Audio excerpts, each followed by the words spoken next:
السلام علیکم ورحمۃ اللہ وبرکاتہ۔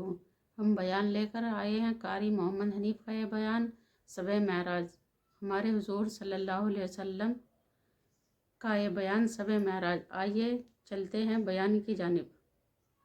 اللہ رب العالمین، اللہم صلی علی محمد وعلی آل محمد کما صلیت علی ابراہیم وعلی آل ابراہیم انک حمید مجید۔ سبھی درود شریف پڑھ لیجیے۔ اللہم بارک علی محمد وعلی آل محمد بارکت علی ابراہیم وعلی آل ابراہیم انک حمید مجید۔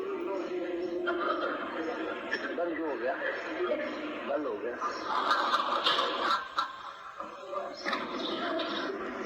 گزشتہ جمعے میں امام الانبیاء محبوب کبریا حضرت محمد مصطفیٰ صلی اللہ تعالی علیہ وسلم کی معراج شریف کے بارے میں کچھ عرض کیا تھا۔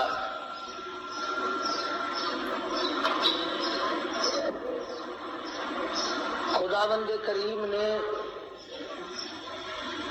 نبی کریم صلی اللہ علیہ وسلم کو جن معجزات سے نوازا ہے اس سے کوئی انکار نہیں کر سکتا۔ مسلمان تو مسلمان، غیر مسلم بھی انہیں تسلیم کرتے ہیں۔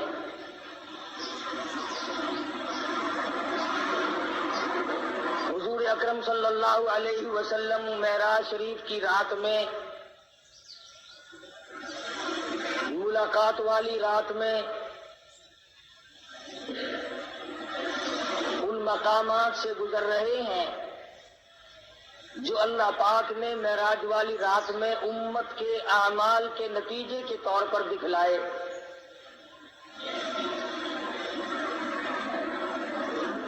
ارشاد فرماتے ہیں، میں نے ایک آدمی کو دیکھا، وہ لیٹا ہوا ہے اور دوسرا ایک اس کے سر پر بہت بڑا پتھر لے کے کھڑا ہوا ہے۔ وہ کھڑا ہونے والا اس لیٹنے والے کے سر میں اتنا زور سے پتھر مارتا ہے کہ سر ریزہ ریزہ ہو جاتا ہے، اور وہ پتھر لڑک کر بہت دور جا کے گرتا ہے۔ جب تک وہ پتھر اٹھانے کے لیے جاتا ہے جس نے مارا تھا، اس وقت تک وہ سر بالکل صحیح سالم ہو جاتا ہے، اور وہ اس پتھر کو اٹھا کر لا کے پھر دوبارہ اس کے سر میں مارتا ہے۔ عرض کیا صحابہ کرام نے، یا رسول اللہ صلی اللہ علیہ وسلم وہ کون آدمی ہوگا؟ ارشاد فرمایا، وہ آدمی جس کو اللہ نے قرآن کا علم دیا، قرآن کریم کی دولت دی، لیکن وہ بدعملی کرتا تھا، رات کو دن کو تغافل کرتا تھا، لوگ مصلی پہ اللہ اللہ کیا کرتے تھے اور وہ سویا کرتا تھا۔ اللہ ارشاد فرمایا، ہم آگے چلے تو ہم نے دیکھا چند آدمی ہیں، ان کے پیٹ گنبد کی طرح بڑے بڑے ہیں، اور ان میں بچھو اور سانپ صاف شفاف پھرتے ہوئے نظر آتے ہیں پیٹ میں۔ اللہ حضور صلی اللہ علیہ وسلم نے فرمایا کہ ہم نے پوچھا، جبریل یہ کون لوگ ہیں؟ جواب ملا، یہ امت کے سود کھانے والے لوگ ہیں، بیاج کھانے والے آدمی ہیں۔ آج احتیاط نہیں، پرہیزگاری نہیں، سوچو بچار نہیں۔ حدیث شریف میں آتا ہے جس کا مفہوم یوں ہے کہ جس نے 4 آنے سود کے کھائے، بیاج کے کھائے، گویا اس نے اپنی سگی ماں سے 35 مرتبہ زنا کیا ہے۔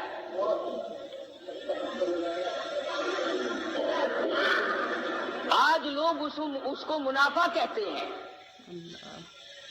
منافع کہنے سے حرام چیز حلال نہیں بن جاتی، اگر ایک کتے کو 50 آدمی مل کر کئی دفعہ کہے یہ بکری ہے یہ بکری ہے، وہ بکری تو نہیں بن سکتی۔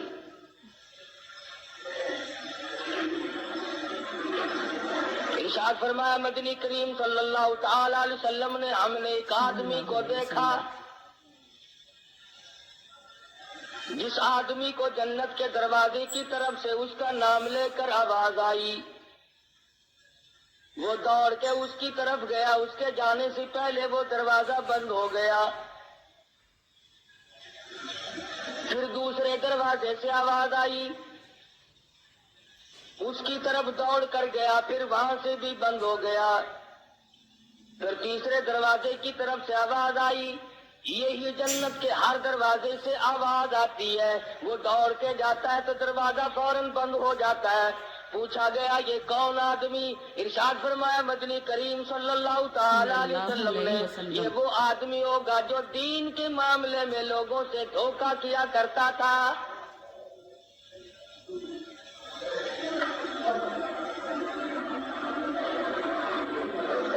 حدیث میں فرمایا نبی کریم صلی اللہ تعالی علیہ وسلم نے، ہم نے معراج والی رات میں ایک مقام پہ دیکھا، آسمانوں پہ دیکھا، سفید ریش بزرگ آدمی ہیں، چھوٹے چھوٹے ننھے منھے بچے ہیں، اور وہ سفید ریش بزرگ آدمی قرآن کریم پڑھا رہے ہیں، چھوٹے چھوٹے بچے قرآن مجید پڑھ رہے ہیں۔ صحابہ کرام نے پوچھا یا رسول اللہ صلی اللہ علیہ وسلم وہ کون لوگ ہوں گے؟ ارشاد فرمایا مدنی کریم صلی اللہ تعالی علیہ وسلم نے، اللہ میاں نے میری امت کو توفیق دی، میری امت کو دولت عطا فرمائی، چھوٹے چھوٹے لختی جگر، چھوٹے چھوٹے نور نظر معصوم بچے قرآن مجید پڑھتے ہیں، پڑھتے پڑھتے کسی کی موت آ گئی، ایک سپارہ پڑھ کے موت آ گئی، 10 پارے پڑھ کے موت آ گئی، 5 پارے پڑھ کے موت آ گئی، 20 پارے پڑھ کر کے موت آ گئی، 10 باقی رہ گئے۔ اللہ تبارک و تعالی جل شانہ نے فرمایا او میرے خلیل آج آسمانوں پہ بیٹھ کر میری امت کے وہ بچے اور میرے نبی کی امتوں کے بچوں، امتیوں کے بچوں، قرآن پڑھنے والوں، تم نے قرآن کریم فرش پہ پڑھنا شروع کیا تھا، آؤ جو باقی رہ گیا عرش پہ ختم کر لو۔ ماشاء اللہ۔ ان کے اس قرآن تکمیل وہاں پر کرائی جا رہی ہے۔ معراج شریف میں مدنی کریم صلی اللہ علیہ وسلم کو بچوں کو پڑھتا ہوا دکھایا گیا۔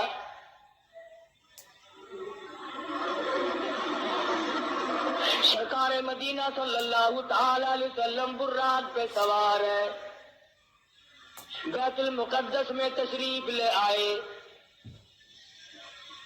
خداوند کریم نے انبیاء متعدد بلایا ہوا ہے، سارے انبیاء کرام کو دعوت دی ہوئی ہے، آؤ آج میرے محبوب تشریف لائیں گے، تم سب آ جاؤ۔ آدم صفی اللہ موجود ہے، نوح نبی اللہ موجود ہے، موسیٰ کلیم اللہ موجود ہے، ابراہیم خلیل اللہ موجود ہے، اسماعیل ذبیح اللہ موجود ہے، یعقوب علیہ السلام تشریف لائے ہوئے ہیں، یوسف علیہ السلام تشریف لائے ہوئے ہیں، اسحاق علیہ السلام تشریف لائے ہوئے ہیں، زکریا یحییٰ علیہ السلام تشریف لائے ہوئے ہیں، عیسیٰ علیہ السلام تشریف لائے ہوئے ہیں۔ سارا انبیاء متحدہ بیت المقدس میں آپ کا انتظار کر رہا ہے۔ اندازہ لگاؤ مسلم تم کس نبی کا کلمہ پڑھتے ہو، کس نبی کے امتی ہو، کس نبی کی عظمت کو برقرار رکھتے ہو۔ تمہارے ہمارے نبی کی کتنی بڑی عظمت ہے، کتنی بڑی شان ہے، کتنا بڑا مرتبہ ہے، کتنا بڑا مقام ہے، کتنی بڑی برتری اور بزرگی ہے۔ 1,24,000 انبیاء کرام تشریف فرمائے، انتظار کر رہے ہیں آمنہ کے در یتیم کا۔ سبحان اللہ۔ بیت المقدس میں براق پہ سوار ہو کر کے پہنچے، آپ نے انگلی کا، حضرت جبریل امین نے انگلی پتھر کو لگائی، اس میں سوراخ بن گیا، براق کو وہاں پر باندھ دیا گیا۔ مدنی کریم صلی اللہ علیہ وسلم اندر تشریف لائے، صلی اللہ علیہ وسلم۔ سب سے پہلے آدم علیہ السلام آگے بڑھے، خطبہ استقبالیہ پڑھا، مبارکباد دی، مرحبا یا ابن صالح، او میرے بیٹے، میں فخر کرتا ہوں میری آل میں سے، میری نسل میں سے، انسانوں میں سے، آدمیوں میں سے اللہ تبارک و تعالیٰ نے آپ جیسے حبیب لبیب کو پیدا فرمایا۔ سبحان اللہ۔ آدم علیہ السلام فخر کرتے ہیں میری آل میں سے ہے۔ مرحبا یا ابن صالح، اور میرے بیٹے نیک بیٹے مبارک ہو، تیری وجہ سے میرا بھی سر اونچا ہو گیا۔ نوح علیہ السلام تشریف لائے، ابراہیم خلیل اللہ تشریف لائے، اسماعیل ذبیح اللہ نے مبارکباد دی، ایک ایک پیغمبر بڑھ کے آ کے استقبال کر رہے ہیں۔ مدنی کریم صلی اللہ علیہ وسلم کو انبیاء کرام کے جرمت میں چاروں طرف سے گھیرا ہوا ہے۔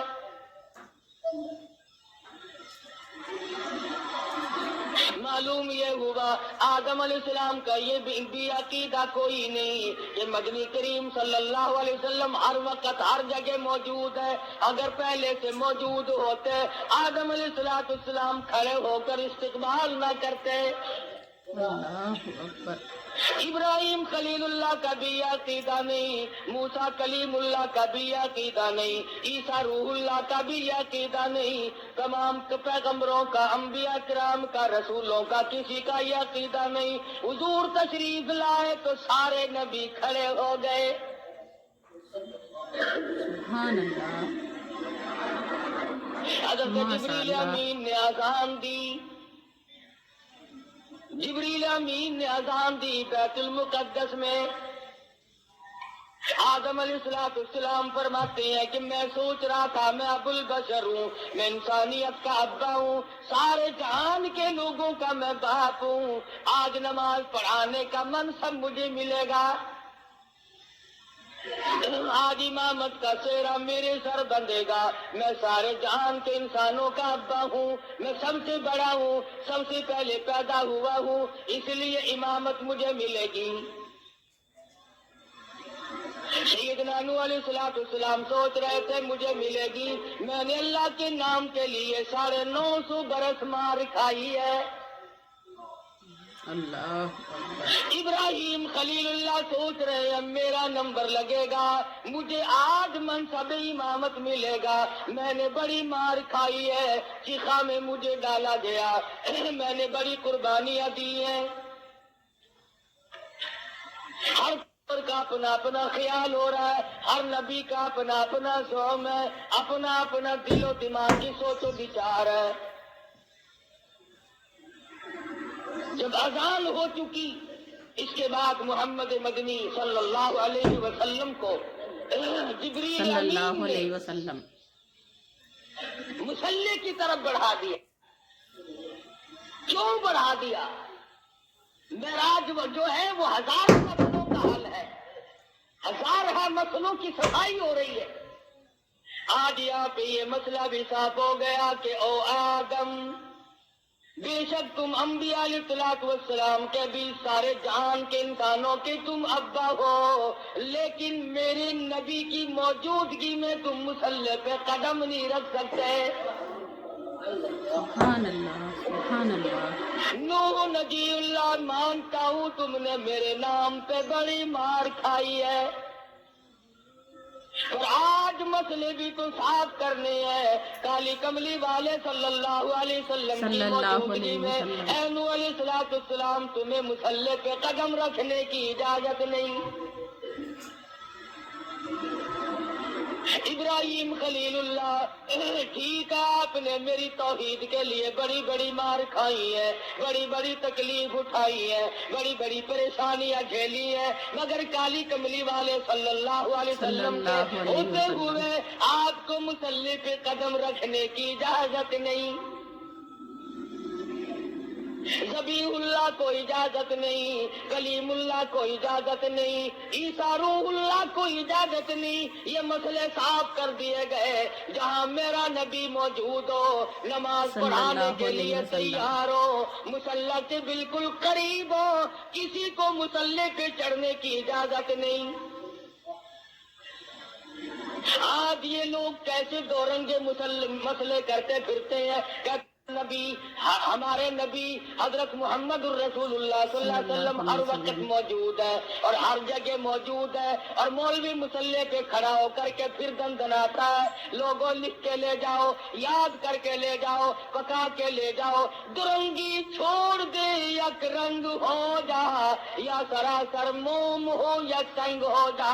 اور مان نبی کے ماننے والے اور کلمہ پڑھنے والے نبی کی موجودگی میں خلیل اللہ قدم نہیں رکھتے، کلیم اللہ قدم نہیں رکھتے، ذبیح اللہ مصلی کی طرف نہیں جاتے، تیری کیا مجال ہے؟ سبحان اللہ۔ مسئلہ صاف ہے، یا نبی موجود نہیں یا پھر مصلی کی طرف نہ جا۔ کیا مجال ہے کسی کی؟ اپنی بات کروں، نبی کی موجودگی میں قاری حنیف کی کیا مجال ہے کہ مصلی کی طرف قدم اٹھائے؟ 1,24,000 نبی جب کالی کملی والے صلی اللہ علیہ وسلم کو انہوں نے مانا اور دیکھا کہ یہاں پر تشریف فرما ہے، آسمان سے، آسمان و زمین کے مالک کی آواز آئی، خبردار میرے محبوب کی توہین نہ ہونے پائے۔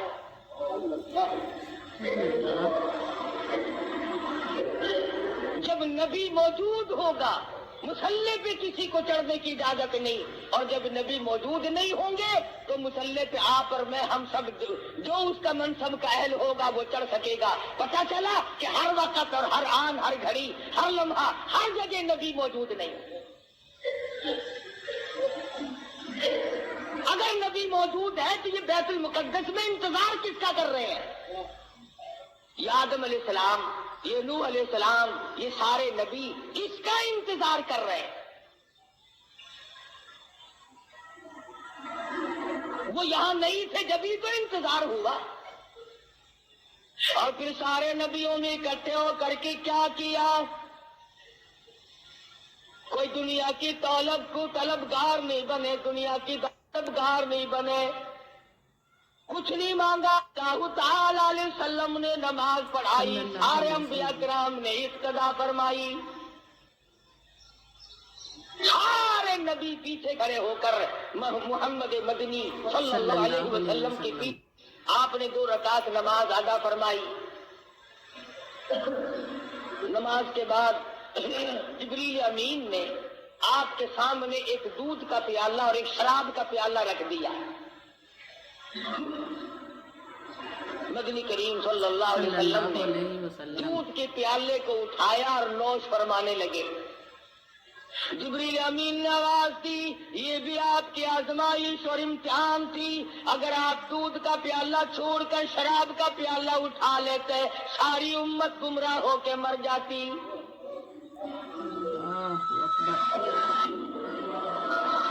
یہ جو اب بھی پیتے ہیں انہیں ہے اس بات کا احساس کہ شراب کی حرمت اور نجس ہونے میں کسی کو کیا تردد ہے؟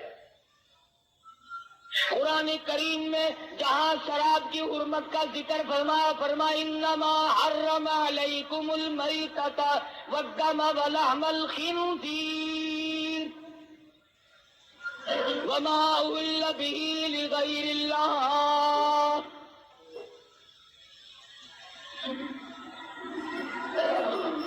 انہی آیات کے ماں باپ قریب ہی میں شراب کی حرمت کا بھی ذکر فرمایا جیسے مردار کا گوشت حرام ہے، خنزیر کا گوشت حرام ہے، اسی طرح سے شراب بھی حرام ہے۔ اگر اس کا قطرہ کپڑے کو لگ جائے تو وہ پلیت ہوگا۔ لاکھوں من پانی کنویں میں ہوتا ہے، 2 قطرے شراب کے ڈال دو، تمام مسلمانوں کا اتفاق ہے کہ پانی پلیت ہو جاتا ہے۔ پانی تو پلیت ہو جاتا ہے، مگر جو کلمہ گو مسلمان کہلانے والے بوتلیں ڈکار جاتے ہیں وہ اب بھی پاک ہیں، وہ نجس نہیں ہوتے، وہ پلیت ہوتے ہی نہیں۔ وہ پاک ہے۔ صحابہ کرام رضوان اللہ تعالی علیہ مجمعین کی جماعت نے ان تمام مسئلوں کو سنتے ہی فوراً تمام چیزوں کو پرے پھینک دیا۔ علماء کرام نے لکھا ہے جس دن شراب کی حرمت کا ذکر آیا قرآن مجید میں حکم نازل ہوا، مدینے پاک کی گلیوں میں شراب کا سیلاب آ گیا۔ جس کے پاس مٹکا تھا مٹکا توڑ دیا، بوتل تھی بوتل توڑ دی، سراہی تھی وہ بھی توڑ ڈالی، تمام کی تمام شراب کو حرام سمجھ کر پھینک دیا، اور پھر ساری زندگی اس کے قریب تر نہ گئے۔ آج مسلمان حرام بھی کرتے رہتے ہیں، مگر جن کو مل جاتی ہے وہ چھوڑنے کے لیے بھی تیار نہیں۔ حدیث پاک میں آتا ہے کہ شراب پینے والے کو اللہ میاں کبھی بھی نظر کرم سے نہیں دیکھے گا، کسی وقت میں بھی کسی حالت میں بھی اس کی طرف نظر کرم ہوگی ہی نہیں۔ محمد مدنی صلی اللہ تعالی علیہ وسلم کا زمین کا معراج ختم ہو گیا، اس کو سفر اسرا سے تعبیر کرتے ہیں۔ سبحان الذی اسری بعبدہ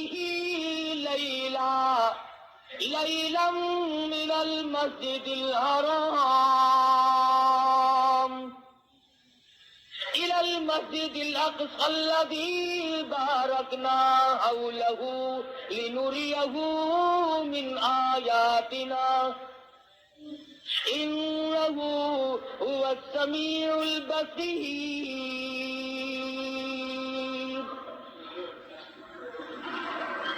پاک ہے وہ ذات جس نے یہ سارا سفر کرایا، جو زمین میں بیت المقدس سے لے بیت الحرام سے لے کر کے بیت المقدس تک لے گیا، اور راستے میں بڑے بڑے عجائب دکھائے، بڑے بڑے منظر دکھائے۔ یہاں تک علماء کرام نے لکھا ہے کہ جنت و دوزخ کی بھی سیر کرائی۔ مدنی کریم صلی اللہ تعالی علیہ وسلم نے ارشاد فرمایا جب میں نے جہنم کو دیکھا تو اس میں اکثریت عورتوں کی پائی۔ فرمایا جب میں نے جہنم کو دیکھا اس میں عورتیں زیادہ تھی، کئی حصے زیادہ مردوں سے عورتیں تھیں۔ صحابہ کرام نے عرض کیا یا رسول اللہ صلی اللہ علیہ وسلم اس کی وجہ کیا ہے؟ ارشاد فرمایا عورت کی ذات میں ناشکری بڑی ہے، 20 30 40 50 برس تک خامن اس کو کپڑا لا کے دیتا رہے، اچھے سے اچھا کھلاتا رہے، ایک دن اگر تنگی کا آ جائے تو فوراً کہتی ہے تیرے گھر میں ہم نے کبھی کچھ بھی نہیں دیکھا۔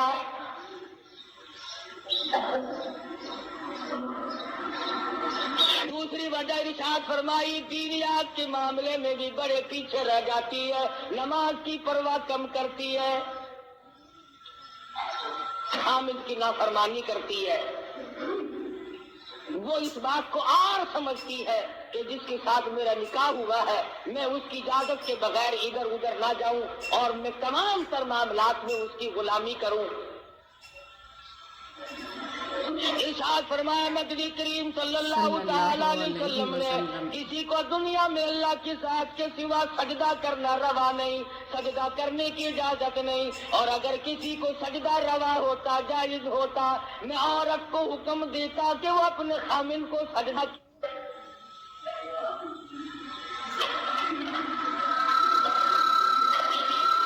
ارشاد فرمایا مدنی کریم صلی اللہ تعالی علیہ وسلم نے عورتیں شرک کے اندر بڑی زیادہ مبتلا ہوتی ہیں، عقیدہ بڑا کچا رکھتی ہیں۔ پتہ چل گیا نا کہ فلاں علاقے میں ایک ننگا ملنگ بیٹھا ہے، بالکل ننگا بابا بیٹھا ہے، جو سب کی بگڑی بناتا ہے تو چل پڑتی ہے۔ کیا مسلمانی ہے، کیا ایمان ہے، کیا قرآن ہے؟ ظالم و ننگا ہونا کوئی علامت ہے خدا بننے کی؟ خدا کا پیارا ہونے کی علامت کس نے بتائی؟ مدنی کریم صلی اللہ تعالی علیہ وسلم کو جبریل امین نورانی سینے اور پیڑی کے ذریعے آسمانوں کے پہلے آسمان کے قریب لے گئے۔ سبحان اللہ سبحان اللہ۔ دروازے پہ دستک دی، اوپر سے پوچھا مما کا کون ہے، آواز دی آنا جبریل۔ کون ہے؟ میں جبریل ہوں۔ مما کا تیری ساتھ کون ہے؟ کہتا مائی محمد صلی صلی اللہ علیہ وسلم۔ اور آسمان کے نوری فرشتوں تمہیں مبارک ہو، تم آج تک بڑے مشتاق تھے، بڑے منتظر تھے، تمہارے بڑے ارمان تھے، بڑی حسرتیں تھی، آج میری ساتھ محمد مدنی صلی اللہ علیہ وسلم تشریف لائے۔ پہلے آسمان پہ فرشتے قطار باندھے ہوئے تھے، دیدار کے مشتاق تھے، منتظر تھے۔ مدنی کریم صلی اللہ علیہ وسلم آسمان پہ پہنچے، فرشتوں نے دیدار کیا۔ مسلمانوں، جس کے دیدار کے مشتاق اور آرزومند آسمانوں کے بیت المعمور کے فرشتے، ان کے دیدار کے تم مشتاق کیوں نہیں بنتے؟ مبارک ہے ان لوگوں کو جن کو اس دنیا ہی میں حضور کی زیارت ہوئی صلی اللہ علیہ وسلم۔ مولانا مظفر حسین کاندھلی رحمت اللہ علیہ پانی پت سے کاندھلے تشریف لے جانے لگے تو راستے میں مسجد آئی، ویران سی مسجد ہے، آباد نہیں ہے، تو مولانا نے اذان دی اور نماز عشاء کے قریب ایک آدمی آیا اور 3 روٹیاں لا کر کے حضرت مولانا کے حوالے کر دی۔ نے روٹیاں کھا لی، نماز پڑھی، سو گئے۔ فرماتے ہیں مجھے ایک ہی رات میں 3 مرتبہ مدنی کریم صلی اللہ علیہ وسلم کی زیارت ہوئی، 3 مرتبہ دیدار نصیب ہوا سرکار دو جہاں حضرت محمد الرسول اللہ صلی اللہ علیہ وسلم۔ فرماتے ہیں میرا دل للچایا، مجھے حسرت آئی، میری آرزو ہوئی کہ یہ تو بڑی مبارک جگہ ہے، مجھے یہی ٹھہرنا چاہیے، میں یہ جگہ چھوڑ کے نہیں جاتا۔ اگلے دن وہی قیام کیا، اگلی رات آئی، وہی نماز کا وقت آیا اور ایک آدمی آیا اور اس کے ہاتھ میں 2 روٹیاں تھی، مولانا 2 روٹیاں دے دی۔ مولانا فرماتے ہیں میں 2 روٹیاں کھا کر کے سو گیا، اس رات میں مجھے 2 مرتبہ حضور اکرم صلی اللہ علیہ وسلم کی زیارت ہوئی۔ میں بڑا حیران ہوا کہ کل تو 3 دفعہ ہوئی تھی، آج 2 دفعہ ہوئی ہے۔ تیسری رات جب آئی تو وہی آدمی آیا اور اس کے پاس 1 روٹی تھی اور اس نے 1 روٹی میرے حوالے کی اور کہنے لگا مولانا آپ آج یہاں نہ ٹھہرنا، کل قیام نہ کرنا یہاں۔ ٹھہرا ہوں، پہلی رات کو 3 مرتبہ ہوا، دوسری مرتبہ 2 رات ہوا،